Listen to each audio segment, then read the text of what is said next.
So hello everybody, welcome to TT Technalytics. My name is Olaf Kozolowski and I welcome you to yet another video on my channel. I used to be an aspiring professional table tennis player and now I just want to share my knowledge that I have accumulated of the sport over the last few years. So today we're going to do something a little bit different and look at one of my old matches, maybe the best match I have ever played, or at least the best result I've ever had, because as of now my channel is still in the developing stages of the process, so I need to get my name out there a bit, you know.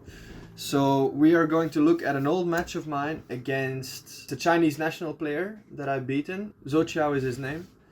And I played him in 2021 in a WTT Contender tournament in Lasko, Slovenia. It was in November, I think, of 2021. But there's not much really to say about this before the match, but I am just trying to walk you into the reasons why I won that match. And there were some advantages in that match that I had. For example, my serve, you know, a big reason why maybe if you saw other videos of mine, why I like talking about the importance of serve in a match is because I like to believe of myself as somebody who has a pretty good serve. And because every point starts with a serve. Not every point starts with a nice counter spin down the line with your forehand. So the importance of a good serve, or at least a good game plan after your serve, is something which is not to be underestimated.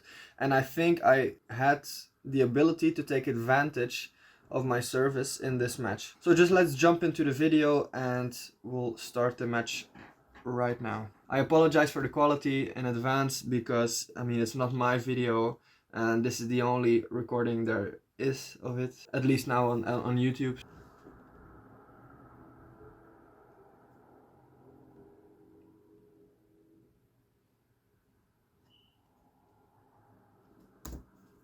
Before we continue this match, I just want you guys to pay attention to this long push to the backhand I did.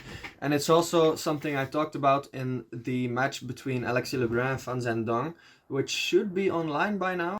But it's something with which I would not have won the match otherwise, because I felt quite comfortable with the serve. Like, it was quite simple, straightforward. I mean, there was some variation, but everything was quite obvious what he was doing with the serve. I had no problem with reading if the ball was without spin, with spin, top spin, side spin, back spin. So that was a big advantage for me. And it also led to me being very confident in my receives, at least that day. But this long push that I'm going to show one more time, right here.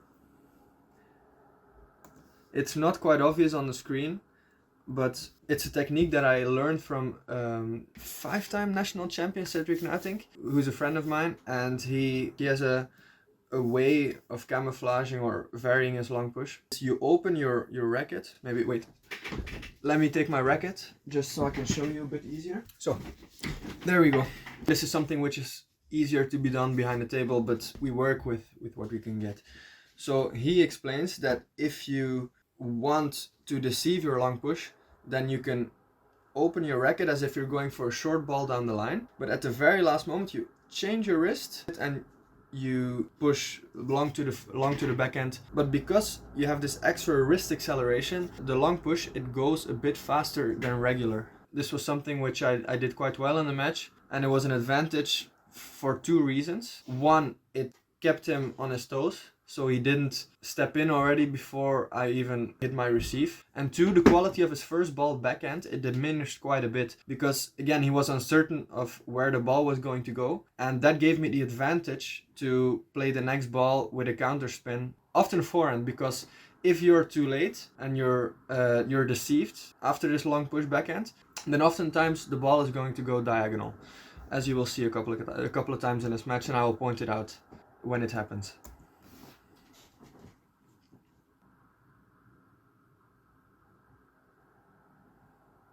He had some trouble with my serve, as I mentioned before.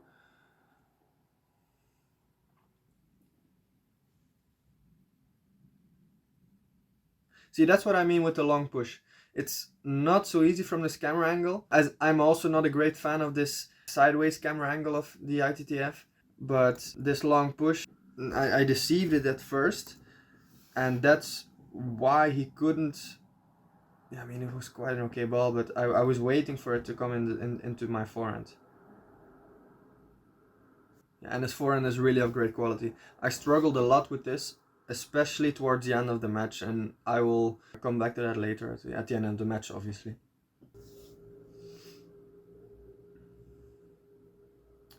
That was unfortunate because I played quite a good receive on that ball.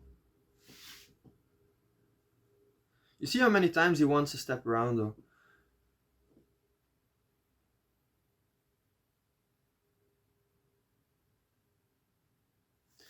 And just one more thing before we continue. The reason why I did this reverse pendulum serve is because he wants to step in quite often, and at some point, I think this set he wanted to after I did this other side spin serve. But after this serve, if you play against an opposite-handed player, normally the backhand receiver comes in quite faster than compared to a reverse pendulum serve. So I switched that up. Also because I can play a little bit sharper to the forehand side of the table with this serve. But it's a little bit hard to put into words, so therefore I'm gonna visualize it for you by using my tablet and this drawing which I made in advance. So let's say I am on this side of the table and Zhou Qihao is on the other side, as you can see. Well, I'm serving from this angle, and before, my previous serves I did was with a side spin lateral serve. So the direction, the trajectory of the ball was more or less this. And the first bounce on a short serve is around the middle. It can vary a little bit, but it's more or less in this general area. But instead, if I want to go in with a reverse pendulum serve, then it's going to be the opposite.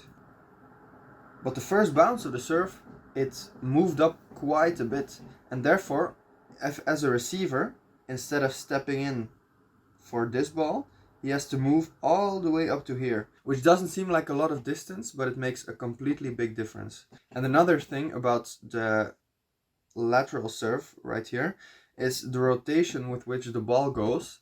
It is moving in this direction. And your opponent can use this rotation and this advantage to play a very fast receive backhand, and the speed with which it comes, it's much faster. But if the ball after the other serve, after reverse pendulum serve, if he wants to receive on this one, the rotation is a little bit different. So you see it turns in the other direction, and he has to generate much more speed if he wants to play this ball on the same level as he played the other ball. So the ball is going to go quite a bit slower. And you see this receive, which is coming up right now, so pay attention. It's okay, but it's controllable. It's quite controllable. And then also his backhand, it's something which is honestly quite lacking for him, I feel. At the table he just plays always the same pace without varying anything, or he cannot really accelerate either. That's why he's counting on his forehand so much, and that's why he wants to step around so much. The same goes actually with his short forehand, because it's quite passive. There's not really much that he does with his short forehand besides playing the ball back short one more time, or maybe going for a long push, but he never opens the rally himself. Which is one of the reasons why I felt quite safe by just receiving short. And that's something that you see a lot with many of the Chinese players below the really A tier. They're not very aggressive with their short forehand.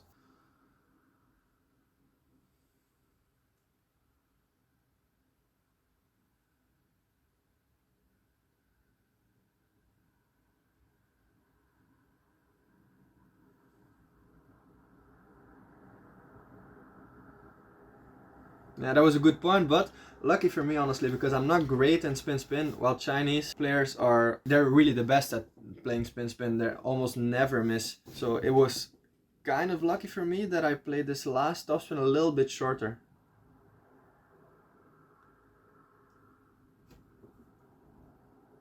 Yeah, that's one more thing I want to point out. Not really the backhand with which he has won the point, but the forehand counterspin which came before that. And again, I'm going to use my great drawing skills to try and demonstrate. Alright, so what I want to point out is, after he pushes long, so he's standing here, waiting for the serve or waiting for a short ball. He steps in, which will be more or less here. And his position over the table will be at this height. But instead of returning back to this neutral position, he will instead move more to his forehand, because he knows after he plays here with a long push to my backhand, after he plays here, I am not, in this match at least, not so capable of playing this match down the line. So this whole area, it's not even a risk anymore for him.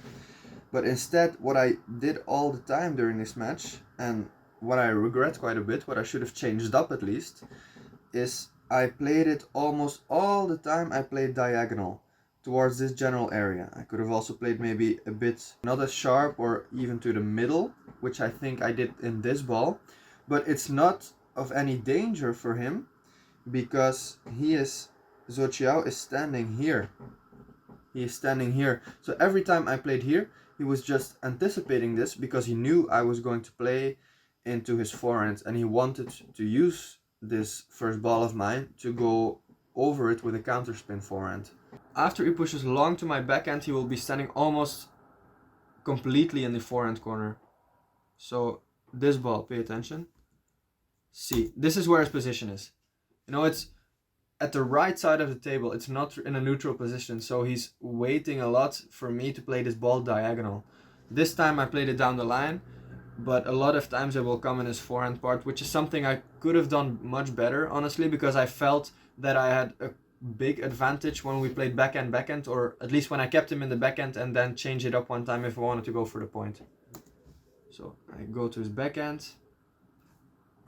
This match was also quite an example of, if you start the set off right, then you have a good chance of winning that set or winning the match, because the sets were not at all close, except for the first one and the last one and the end of the third one.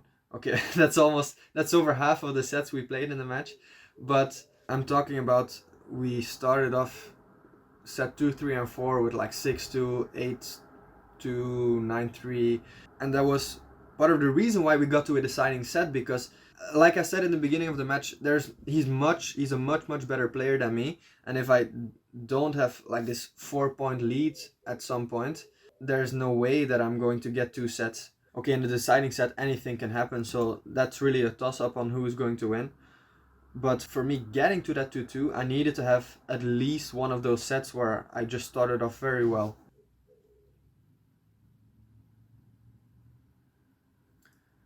I cannot escape from this forehand to backhand he's playing. And at the end he understood that really well.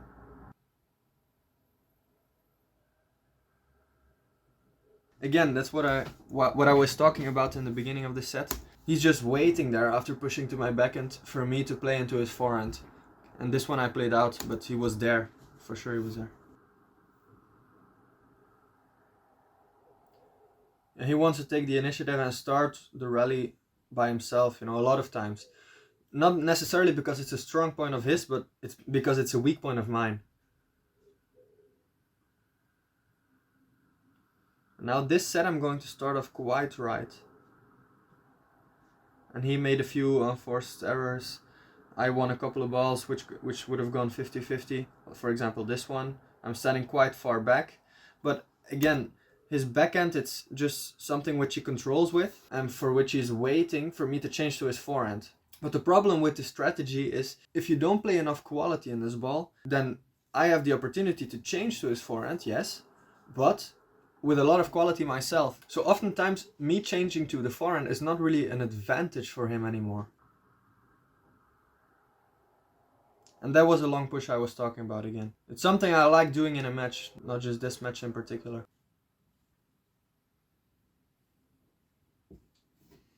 And his long push is not anything special in particular. And this is what I was talking about also in my match analysis between Alexis Lebrun and Fan Zhendong, which I'll probably show a link for this side of the screen.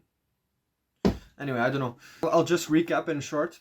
I said in that video that a lot of Chinese players below the absolute top, below Fan Zhendong, below Ma Long, their long push after a serve, at least after a serve, it's too passive and it's too predictable, and oftentimes it's just not with enough quality. This serve, okay, I served it with topspin, if I recall correctly, but nevertheless, it's just not enough. It's just not enough, and even a loser like me can punish his ball. So now 2-9, the set's not going to be over.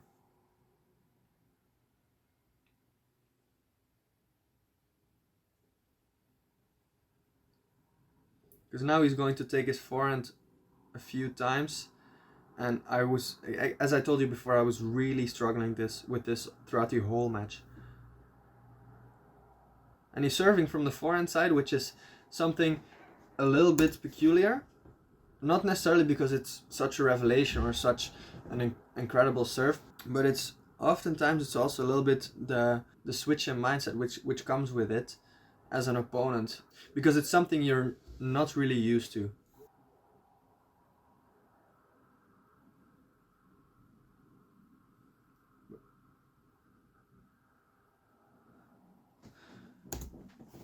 Because I knew his backhand flick was of such good quality, and because I felt towards the end of the set that he wanted to start to rally himself and he wanted to receive with his backhand flick, I knew I had to change up my serve a little bit. So what I did in the set point at 10-8 is I served a little bit further towards the forehand, a little bit sharper, and also just full on downspin without the side spin. And that is not such an easy serve to open on. And that's what I was counting on, because if this ball comes on the table, then yeah, it's goodbye for me.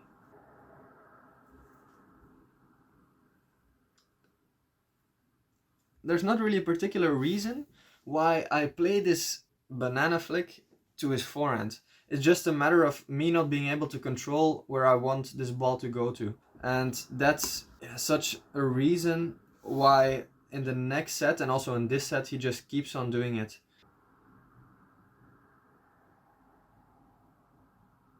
That's well played by him. That's also something maybe in a future video I want to go over. When you have no time in your middle, or when you're stepping around and you didn't make enough space, then you have to keep your racket in front of you without leaning your body backwards. But it's something which is quite advanced, and I could be going over this in a future video, but we'll see if I ever get to that.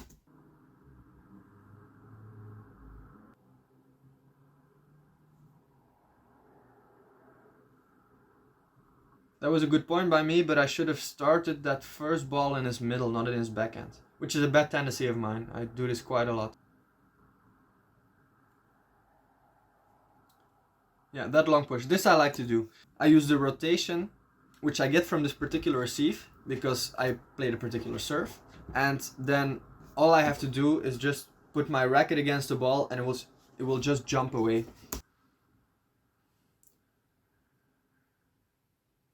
That's why he's a little bit surprised, yeah.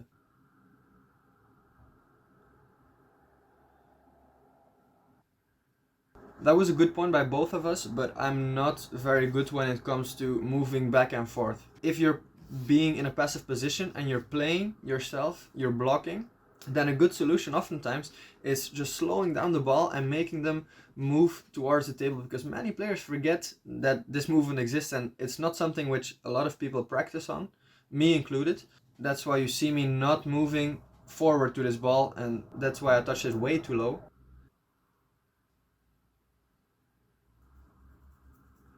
So now the deciding set, and I hope I can make you guys aware of how important my serve was at that time to get some easy points in that match.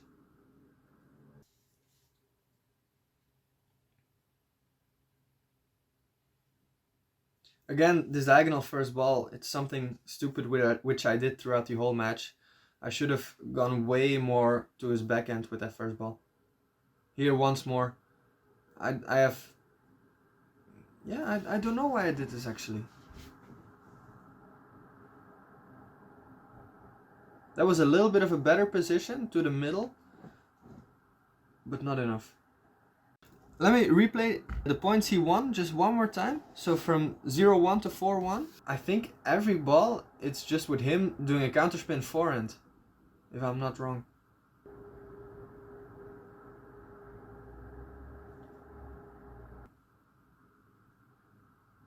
Counterspin forehand.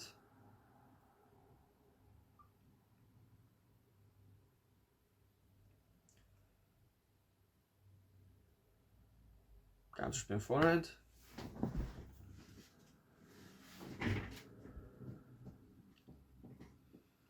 Counterspin forehand. And to change it up, a counterspin forehand.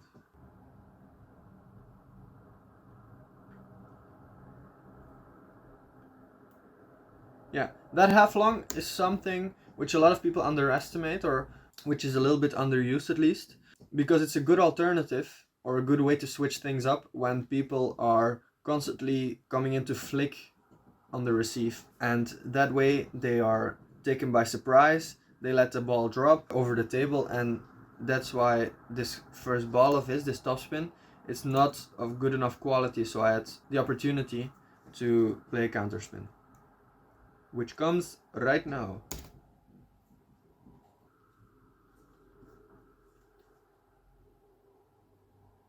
Okay, see, that was this backhand to backhand which I was talking about, for which I felt having the advantage of.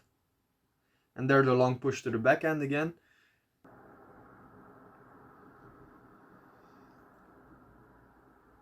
Again, I opened to the forehand, which played out well for this point, but otherwise, I think it's because it was a game plan of mine when I was playing junior, where I would open the ball diagonally, and I hoped that the ball would come to my backhand, and I felt quite confident with me going over and playing backhand to forehand or being the aggressor afterwards.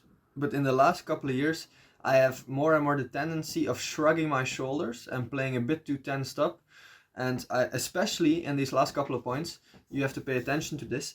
It's very bad to do this. And I will also make another technical video on this, which I hope will have come out now pretty soon. Has something come on the screen or not? No? I don't know. Anyways, I have this tendency, especially towards intense moments and towards the end of the match, to shrug my shoulders very much. And when you're playing the passive game especially, it's very disadvantageous because the ball is coming with a bit more quality because of the rotation of the topspin of the other player. It comes a little bit higher, and that's just a moment where you have to lower your shoulders and play towards the ball. And that's why I made a few mistakes at the end of the match, and I will maybe keep a counter from 8-8 of the times when I did that, alright?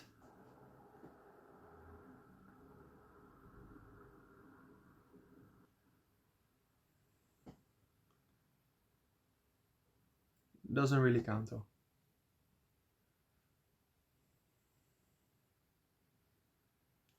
That's one I missed there. And there I served full downspin because I knew he wanted to come in with the banana flick.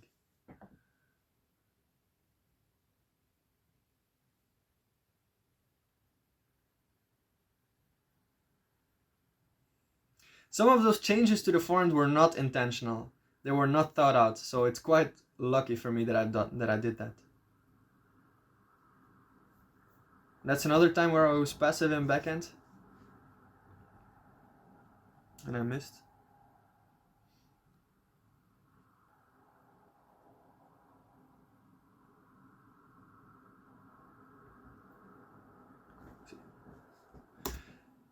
If I'm not wrong, this serve, which he did now, this reverse pendulum serve, he played it half long unintentionally, and afterwards he will not do it anymore. The reason why he played this half long was because he was nervous, and he will switch back to a normal serve after this one. That's my guess, at least. Again, I missed this shot.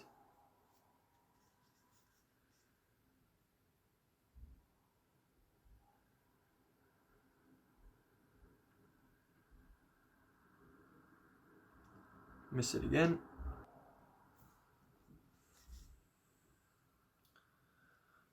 Alright, now it's out of screen. But that was, I said to myself at that point, after I won the point at 14-14, that I needed to switch things up. I was serving continuously this serve because he missed it at like 10-9, or I won 1 or 2 points with it. But then I lost 2 points in a row immediately after his receive. So I knew that he was being a little bit too comfortable with this. And also I felt that the quality with which he was receiving my serve, it was too much for me to handle at that point. That's the reason why I switched to a reverse pendulum, especially a reverse pendulum with topspin. And why with topspin? The reason is because the quality with which you can flick this ball is not as high as the quality with which you can flick a reverse pendulum or a regular serve when it's with backspin. Because when it's with backspin, you need to lift up the ball a bit more, and as a result, the ball will have more rotation in it, more quality. And that's why I decided to go for a topspin serve. So one more time, I'll show this point at 14-13, where I just served full on downspin, hoping that he would miss this ball. But if it comes back, yeah, then it goes over the table. So now 14-14 again.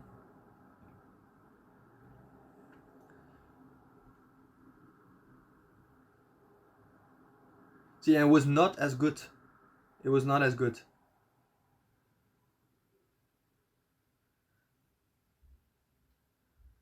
So yeah, there you go, I won the match. And I recall telling my coach at that point that I don't know how I won that match, because he is a much better player than me. And I'm not going to sit here and tell that I would have won this match any day of the week. Absolutely not. But there are some strategies with which you can beat better players, or in this case a Chinese player. In my case, it was the long push I did from time to time to the backhand. It was also me continuously varying my serve. It was him not really being able to win any points on his backhand when I was pressing him in his backhand, compared to him winning almost every point, especially towards the end when he was playing with a forehand topspin. And that was something one of my coaches was working on a lot with me not shrugging my shoulders. He has a YouTube channel also. He is the coach of, at least the old coach of Darko Jorgic. Now his wife is the coach of Darko. And his name is Jože Urš. I'll show the link for the YouTube channel right now. Honestly, he's just a great guy, but he also talks in his channel about how you cannot have your shoulders shrugged when you play, especially with backhand, especially in passive game backhand. And that's why I really recommend you guys to watch his channel and watch a couple of videos. And in my case, where I just kept getting pressed by Zhou Qihao in my backhand with his forehand topspin, I needed to switch things up. And that's something which I'm not very good at in-match adjustments. So we really had the ability to take advantage of my mistakes which I made there continuously. But the change that I needed to make in that match was simply just starting down the line with my backhand. That way, either he had to play quite a passive ball back to my backhand, or he had to go to my forehand, for which I would be ready and for which I would have the opportunity to play more aggressive than I would have with my backhand. So again, that was the video. I hope that gave you a little bit of insight into how I approach my matches and also into who I am as a player. Obviously, this does not represent me or my level whatsoever, but I just want to show you guys how I have some experience, not much, obviously. I never played any senior world championships, never any Olympic games, far from that. I never was a top 100 player. I could go on and on and on about my not accomplished goals. But I just wanted you guys to see who I was as a player, and being the biased person in this situation, I chose this match, obviously. So again, hope you liked the video. If you did, leave a comment or leave a like, maybe subscribe. I know it sounds cheesy or it sounds overused, but it's something which I really appreciate, which really boosts my channel and which would over time give me the opportunity to continue making these videos, at least if you like it. Again, I encourage comments, I encourage discussion if you think there was something I overlooked here. If you think there is something that I could have explained a little bit better, if you have any questions, just leave them down below. I'll try to respond to them as soon as possible. And until then, see you next time.